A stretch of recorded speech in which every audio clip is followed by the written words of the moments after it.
is, I released a little video this week. It's just a short little video called Stomp the Fire. And I'll tell you why I released it. I've been going through all my old videos. I've told you guys this before. And just looking at all the stuff that was done way back. And I happen to remember a little video that I made for myself. I've never really released it to the public, never will probably. I've released a little piece of it, in a video. And I called it, and I made this back in 2013. I called that video Remember the Future. It's kind of a strange title. But, this guy right here, when I first started on the diet, before I started on the diet, I was a pretty defeated guy. Let's just be honest.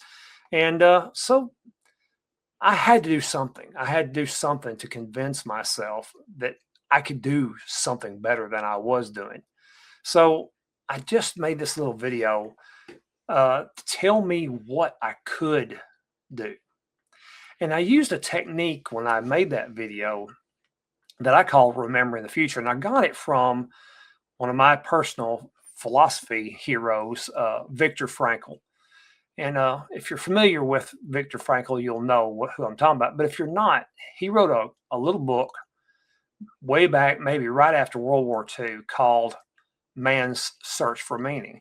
And when I was in college, I took an elective course, a philosophy course, because that's what I like to, that's one of the topics I really like, guys.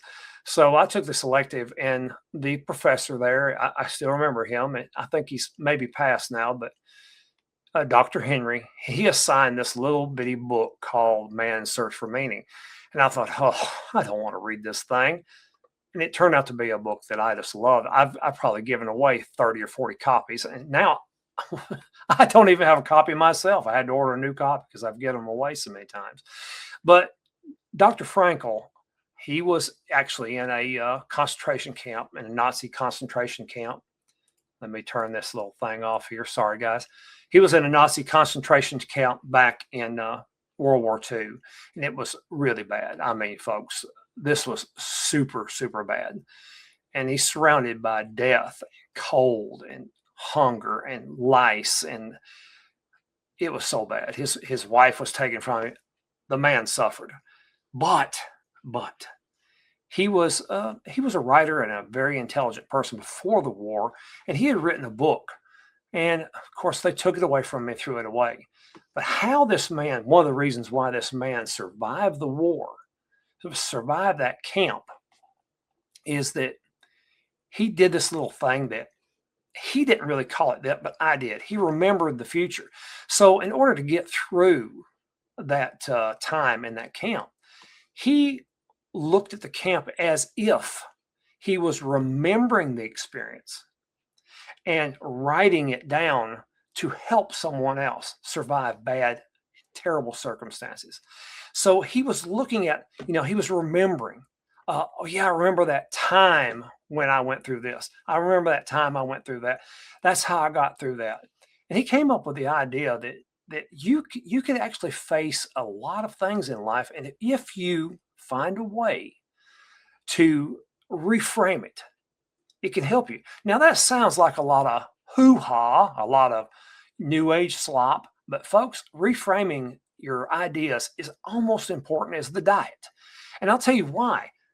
And it's almost as important as fasting. And I'm going to tell you why I believe that. Because until you can reframe your mind to think that you can be successful, and this is not just about the diet, but about anything, you cannot, you won't take that next step, But if you reframe it, you can. And so I did this little technique back in 2013. Nobody knew about it. I was all alone. It's bad. But I did this, and I spoke into this little tape recorder, made a little video about it, saying, okay, I remember when people used to say I was fat. But boy, look at you now. I remember when I was broke. I remember when I was had very few friends. I remember these things as if they were something in the past and something had changed. And I also said, this sounds very guru-ish or a very, uh, very new agey. Okay. So, but this is not what this is about. This is about reframing your brain so that you can see the world a little different. And I'll tell you something, and this might offend some people out there in the audience. We don't, Ben Shapiro, he says, facts don't care about your feelings. But Ben Shapiro is wrong, actually. Your feelings don't care about facts. I'm sorry, folks. They don't care about the facts. If you have a certain mindset, you can't see the facts of life. You can't see them. They're out there, they're real, but you're not absorbing them into your mind. You're not integrating them into what you see. So when you direct your mind through whatever technique that you can, you will be able to see things that you can't see when you're in the wrong mindset. It literally changes you. And that's why I said in that little video, Stomp the Fire, if you change your mind, or if you can wake yourself up from the spell you're under, and the spell might be, I'm always going to be fat, or I've tried this and it doesn't work, or, no one loves me, or, I can't be successful at whatever thing that I do. You've got to break that. And you can break it with a simple technique, remembering, and it changes the way you see the world. It changes the way you see everything, because I hate to say it, like Plato 2,500 years ago, in the Republic, famous Republic, he was telling about the cave. The people were sitting in a dark cave, and they were imagining things that were happening. We do this, folks. We imagine things that are not factual. And it can really hurt us if we're imagining the wrong things. I mean, it really can. So that's what that little video is about. And I'll tell you something before I go any further, and then invite my guests in. Back in 2014, 2015, 2016, when I was on the channel years ago, I was very conscious to try to be the person people wanted me to be. This time, that's not going to happen. I'm going to be who I really am. And I want people to know who I really am, and I want to help them in the only way that I know how is as me, just me. So, I might offend some people. When I was first starting my business, my local business here in the real world, this very wealthy older man came in one day and he said, "Bob," he said, "let me tell you a little something about business." And I said, "All right, yeah, tell me," because he's been very, very successful. He said, "Bob, one of the most important jobs that you can do when you start a business is you got to fire some of your customers." I said, "What? No, I need the customers. I don't want to fire any customer." He said, "No." He said, one of the most important things a business person can do is fire customers that are not appropriate for your business, or are not seeing what you're trying to do, or not getting along with this.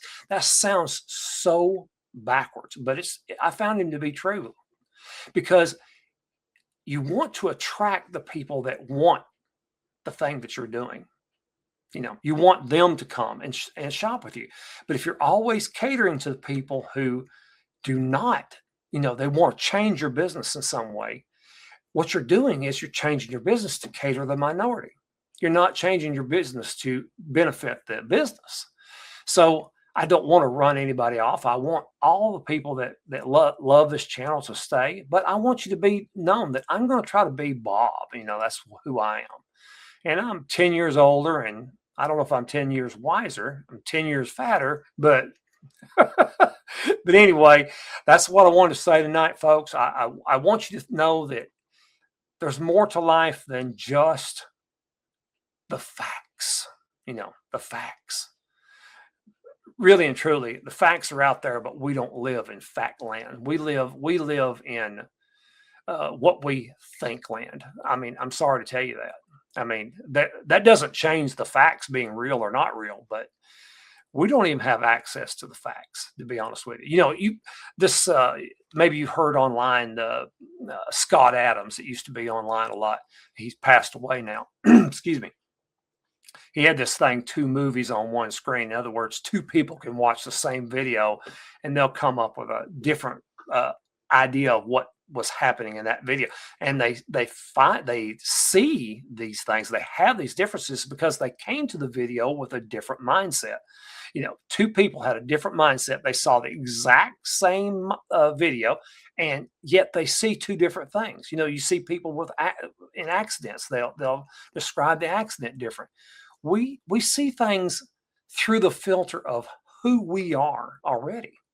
But the good thing is, folks, is you can change your filters. You can change it. You can say, yeah, I can see myself as a more successful person. I can see myself as a thinner person. And believe me, that will change what you actually see. It doesn't change the world. It's not magic. It's just a way to reframe your brain so that you can see the appropriate facts.